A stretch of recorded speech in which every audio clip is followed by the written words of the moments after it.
Welcome to Type Tune Tint. I'm Tom Kranz. My guest today survived some of the most horrendous physical, sexual, and emotional abuse I've ever heard of happening to a single human being. It was the roadmap to her 20-year addiction to alcohol, crystal meth, and any other drug she could get her hands on. But Mary Beth O'Connor found a path to go from junkie to judge and wrote about it in her memoir by the same name. Today, 30 years sober and retired from her position as a federal administrative court judge, she's on a mission of hope and recovery. And I'm joined by Mary Beth O'Connor, retired judge. I was going to say lifelong drug addict, but that's not really true since you've been sober for 30 years now. But you certainly started out on kind of a rocky road, which we're going to get into. Mary Beth, as I said in our intro, is author of the amazing book called From Junkie to Judge. And that title pretty much says why we're here. I'm always looking for, interesting authors and interesting stories about where creativity came from. But this one is probably the most unusual author who I've interviewed in 5 years. So Mary Beth, welcome. Thanks for having me. Looking forward to talking about it. Yeah. From your palatial estate in the San Francisco Bay Area. I'm here in my palatial estate in Fanwood, New Jersey, where it's raining now for the 35th consecutive day. So I'm glad I'm inside talking to you. So I finished reading the book last week, and I'm not sure where to start. There's so much here, but I will tell you what the first thing I said to myself after I read this book was the same thing I said to myself after I read Keith Richards' autobiography, which was, how is this person still standing? It's true. And I mean that, not in a flip way, between your story of the abandonment you suffered at the hands of your mom, and then that insane stepfather who you call Alan. Was that his real name, by the way? Yes. Is he deceased by now? He is. Okay. So, and then, the sheer volume of substances that you ingested in various ways, it's amazing. Do you ever stop and think to yourself, I can't believe I'm still here?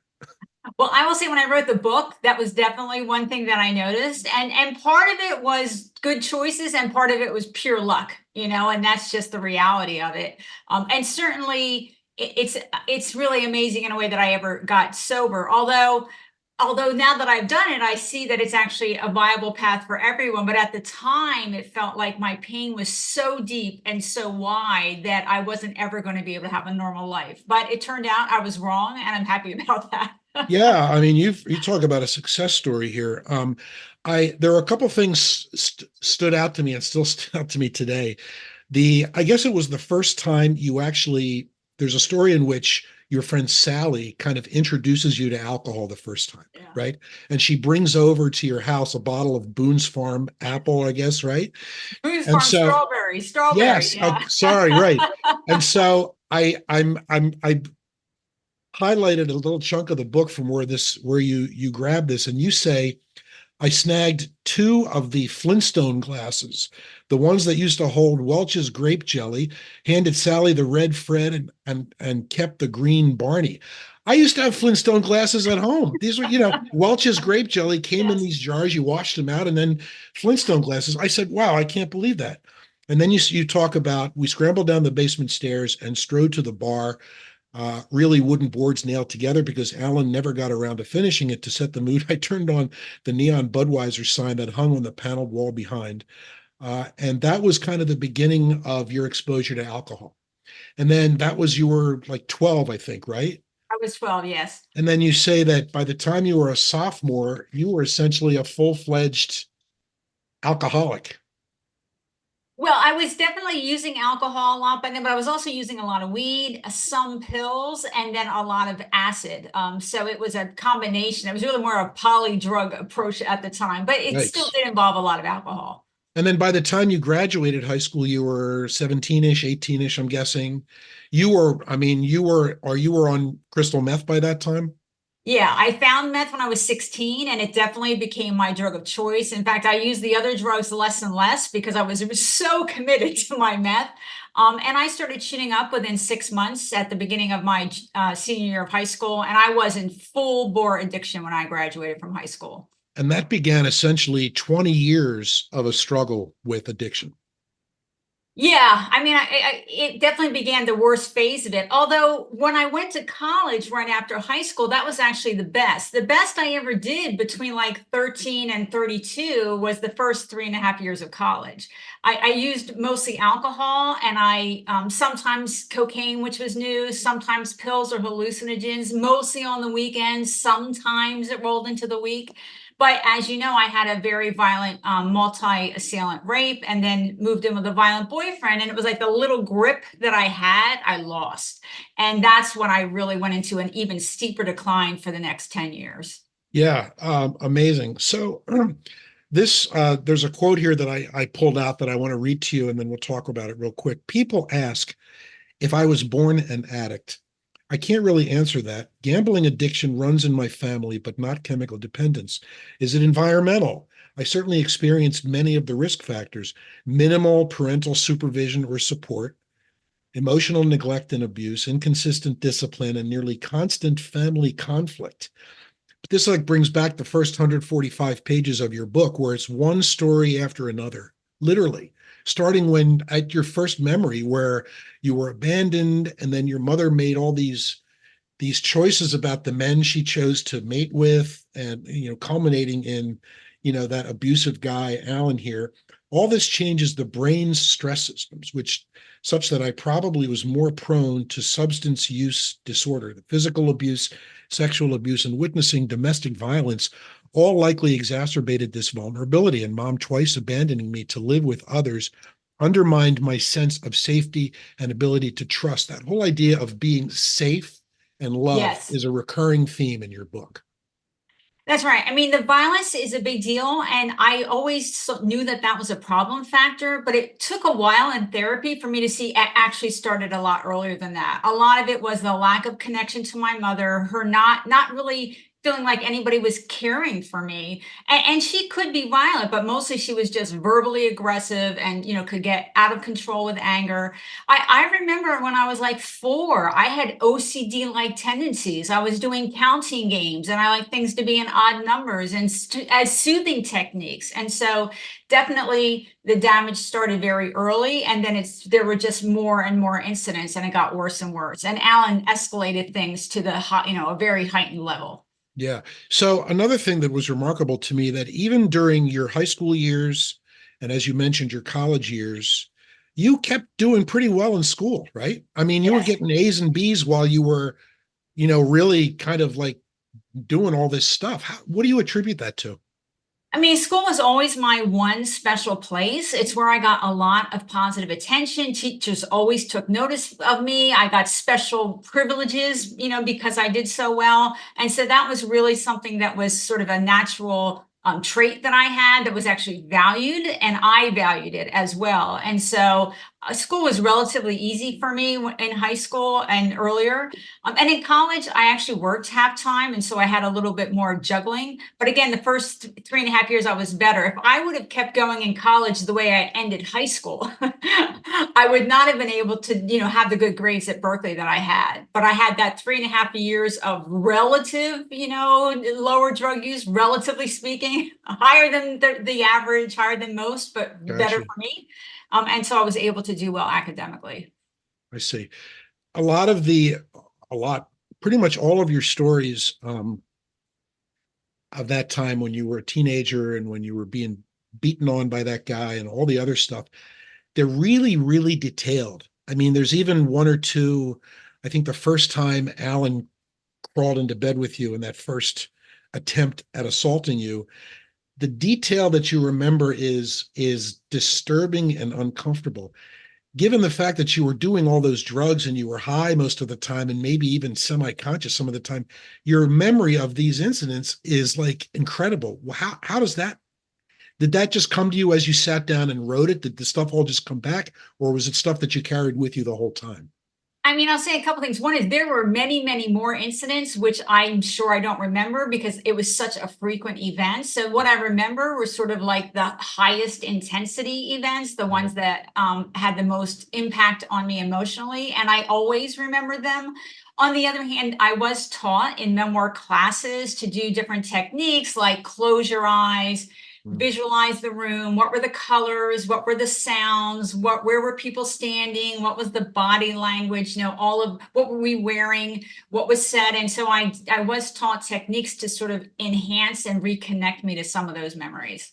Yeah, well, it worked because I mean, almost from the first word, the book really drags you in. It really reads like a novel. It's a story. It's not just a series of events. And I'm sure that you must have had help with some of that from editors and whatnot, or is what I'm reading mostly your work, from beginning to end?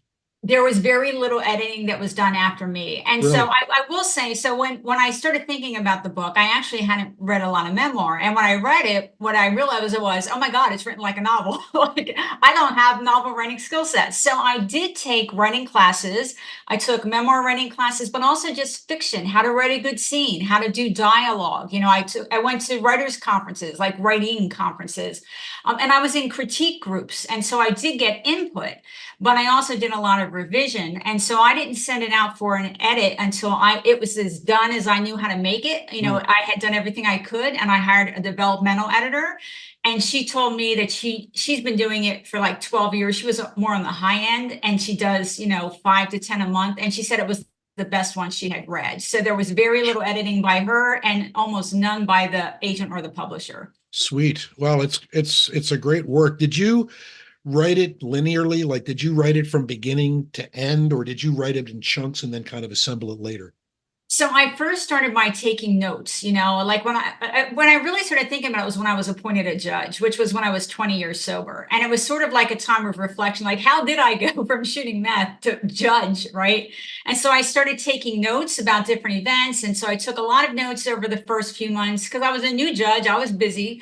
And then I put them all in chronological order, to try to get some kind of order to them.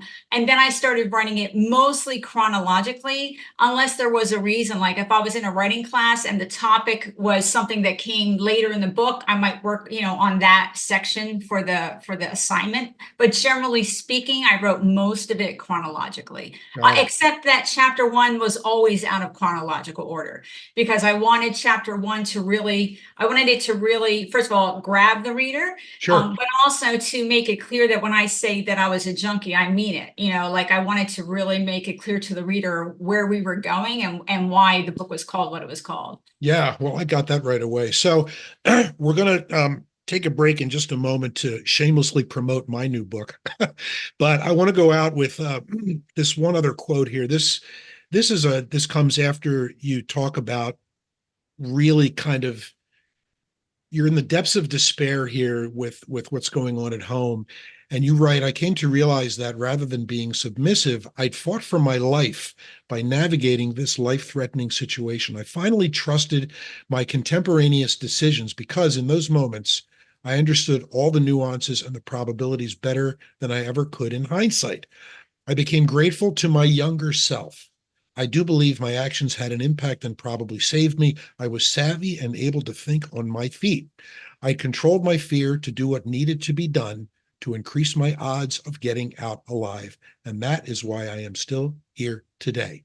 And with that, we'll be right back with Mary Beth O'Connor to talk about how she came to sit down and write this epic, and also a little bit more about her current mission of spreading the word of hope and recovery. We'll be right back.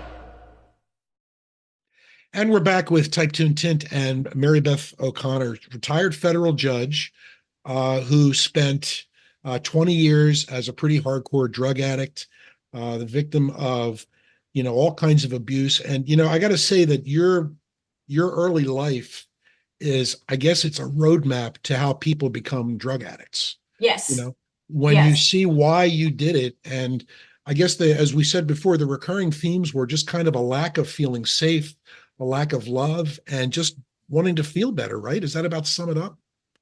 Yes, and I will say, what you're pointing to was something I did on purpose. So when I started reading the memoir, I noticed a couple things. One is that most memoirs about recovery, they sort of jump into the crazy stories of the drug addiction. They don't really show where it came from. Hmm. And I really wanted to show where it came from, and that's why that first third of the book is there.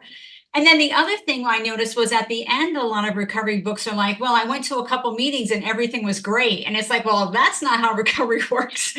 And so I really wanted to show a more realistic example. And so 30% of the book is my first 3 years of recovery. And so part of the reason I wrote the book is because I didn't see the book that I wanted to write out there. And then the other thing was that all the memoirs I wrote were 12-step memoirs. I didn't see one that wasn't. And while all the techniques that I talk about can be used by 12-steppers as well as others, I really felt like that was missing from the marketplace to show more individualized plan, a more secular approach. Okay, that's a perfect segue into what we're going to talk about now, which is so you started your recovery was in law school or just before law school? You finally decided, I'm going to start doing this now, finally. No, so law school is a little complicated. So, as everything is complicated. I was actually accepted to Berkeley Law to go right after college. Oh, But well, remember, I didn't picked you up went in meth. and then you left and then I came had back, right? I started using meth again on a regular basis That's in right. January of my senior year. So by the time I got to law school in the fall, I couldn't do it, and I had to withdraw. I mean, I gave back a top 10 law school because of my addiction, and it was an agonizing loss. Mm. And so then I spent the next 10 years using. I didn't go into recovery until I was 32. And so that's when I finally went into Okay. rehab. And then I went to law school for real when I had 6.5 years sober. Okay. And then in recovery, you started, dabbling in these various recovery themes and programs. And you found that, as I did, that there's some intimidating parts of the 12-step programs, right? 12-step is, as folks listening to this know, is probably one of the, it's one of the iconic recovery programs. It dates back 3 generations by now into the 20s or 30s, whenever Bill W. and his partner founded it. And a big foundation of it is kind of giving yourself over to what we call either your version of God or a higher power, right? And for me, and I think this was the case for you too. Step 3 of the 12 steps is you have to give yourself over to your version of God or higher power, God with a capital G, and he refers to God as him with a capital H. And so you kind of said, I think I can do this kind of more or less, but there's got to be a better way to broaden this out besides just putting my faith in whatever this higher power is. To talk about that a little bit. Yeah, so when I went into rehab, they told me that the 12-step way was the only way. And don't get me wrong, I support 12 steps when it's a good fit for people, but it's not the right fit for many. And it was a bad fit for me. And it wasn't just the higher power. It was also the turn your will and your life over. I wasn't going to do that. It was agreeing that I was powerless. And there's a lot of focus on defects. And so for multiple reasons, it wasn't right for me. But they swore that's all there was, which was scary because at first I believed them. But when I got home, and I always emphasize for the younger people, it's 1994 and there's no Google. Okay. There's no Google. And so I got my car and I drove to the library just to see, are there actually other options? And there were. And so today, the groups would be Women for Sobriety. I speak at their conferences. LifeRing Secular Recovery's parent I attended, and I'm on the board for LifeRing. And Smart Recovery's parent I attended. And so they all had different approaches, self-empowerment focused, but different details as far as their philosophical approaches. And so I did the same thing as I did for 12 steps. I read all the books, I went to meetings for all of them, and I synthesized them into what today LifeRing would call a personal recovery plan. And I did just have 30 years of sobriety, so I think I did a pretty good job. It worked, obviously, right? So when you give people seek advice from you, it sounds to me like you're telling them to kind of almost shop for a recovery program like you would for a refrigerator, right? Don't just go to the first product you see. There's a lot of other stuff out there other than 12-step programs. That's right. I mean, what I recommend is now do look it up on the internet and look at least the largest groups. In addition to those I mentioned, they would also include Dharma Recovery and She Recovers. Those are really about the six largest. And sometimes newbies ask me, well, how do I know, what's the right fit? And I tell them, I promise you, if you read up on those six groups, one or two of them are going to sound like my people are there. Go to that meeting. Let's start there. And so I do encourage people to just look at their options. All I care about is that they know they have choice. I don't care if they pick my programs. I don't care if they do it my way. I just want them to know their options so they can find the best fit, because that's going to increase their odds of success. Now, you just mentioned going online, and there was no Google back in those Yeah, days. So there was no Google back in those days. There was no social media back in those days. right. What do you think would have been different, if anything, if what happened to you then happened now? Well, I would have been able to find the options more quickly because I would have just been able to go on the internet. And the other thing is that one of the advantages of 12 steps is that the AA and NA are everywhere, and the other groups, they all have in-person meetings, but they're not in every little town. But now with the internet, you can attend those group meetings online. And so everybody in the country has the opportunity to participate in any of the programs because of the internet. And so that's a real big advantageous change since I got sober.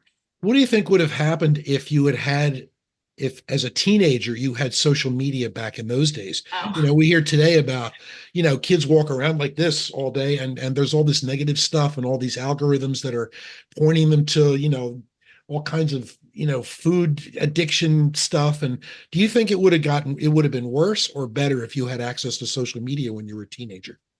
I think one of the problems for me with just in general would have been the permanent record nature of things, right? I mean, people video you or they post Yeah, about you and it never goes away. right. And so one of my advantages right now is that all that stuff is only word of mouth, right? There's no actual record of it. And I'm grateful for that. That's one way to look at it, I guess, right? Wow. All right. So, how did you get to be a judge? How do you do that? Well, there's a lot of different kind of judges and a lot of different kind of processes. And the type of judge I wasn't a political appointment the way that, the Ah, Supreme Court is or things like that. It okay. was actually a testing process. And so when I got sober, I had this I had a good grades at Berkeley, but I had a horrible resume because I had, couldn't hold a job. And so for 10 years, I was like working my way down the corporate ladder. So when I first got sober, it's not like I thought I'm going back to law school or I'm going to be a judge. I thought, let's not get fired again. Like that was my professional goal. Okay.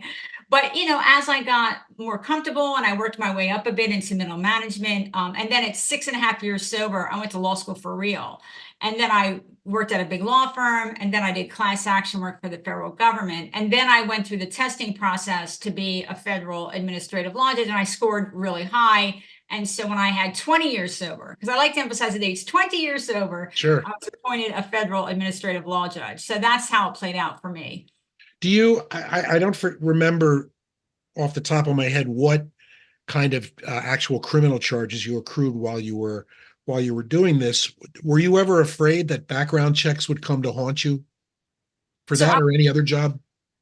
I was only arrested once. It was when I was 18. I was arrested for meth and hypodermics, and that was expunged. I was actually treated Oh, that's easily. right. Yeah. And I actually wrote an op-ed for the LA Times about how if I would have been a person of color, I probably would have had a longer criminal record and wouldn't have been able to be a judge. That's LA Times op-eds on my website, junkie2judge.com. So when I applied to the California bar, for example, they only asked, have you used illegal drugs? I think it was in the last 5 years, and I had 10 years sober then. And when I became a federal employee, I think they asked for 7, and I had like 14. And when I became a judge, I think they asked for 10 and I had 20. So I was always sort of ahead of what they were asking about. So I could tell the truth and tell them nothing at the same time. I And got again, you. there wasn't that permanent record on the internet. So I see. Yeah, that made it easier. No, I only asked because I'm acquainted with a Superior Court judge here in New Jersey, and she talks about the hoops she had to go through, and they overturned every single little pebble in her background. I mean, everything. But I believe those are political appointments, so that's a different animal than what you did, I think. You just mentioned you thought that the fact that you were a white person, might have favored you. Do you think that that is the case all along your life? Do you think that if you were a young Black girl, things might have been different? Well, I mean, definitely the data shows that people of color and white people use drugs at basically the same rate, but the odds of getting arrested and having the charges tend to be higher and the sentences are longer if you're a person of color. So, for example, the last 10 years of my using meth, I had drugs on me every day. And I was stopped multiple times by the police for like fender benders or tickets, and I was never searched. Hmm. And if I would have been searched, they would have found something. And once, one or two more charges, it could have really escalated. So I was not only white, but I was a middle class woman, living in a middle class area. And so Yeah, that definitely was advantageous. And I do like to acknowledge that it was an advantage that I had. I understand. Well, I think it's a relevant question today. It really is. All right. So you decided you're going to write a book. Did this all come about after you retired, or did you have this kind of notion all along? Once I was appointed a judge, I started working on it. So I Okay. started taking notes and then I started, taking writing classes, but it was a hobby. I mean, I was a full-time judge with a life. And so I wrote my book, wrote and revised my book in 30 to 60-minute increments, mostly a little bit of Mm, 90 minutes. And so it was always, I tried a bunch of different patterns as far as the writing went. And I had hearings 2 days a week as a judge. And so what I did was I worked on the book 5 days a week in the morning for usually 30 to 60 minutes before mm. I started my regular day. And that's how I wrote and revised the whole thing basically was in 30 to 60-minute And how long increments. did that take? It was 7 years until I started looking for an agent when it was, Wow. as done as it could be. So, and, So and there 7 years plus the editorial process, right? No, 7 years the editorial process was nothing. I mean, it was a month, because there Okay. was no serious revision from the editor. And so, I mean, she had the book for I think 3 weeks, and she gave it Ah, back to me, and I worked on it for 3 days, and it was done. And wow. so, but when I started looking for the agent was in July of 21. Yeah, that's Yes, and it's interesting because I queried a lot of agents. I was doing one a day, Mm, and they would occasionally ask for a book, a copy of the manuscript or a book proposal for memoir. You have to have a book proposal ready as well.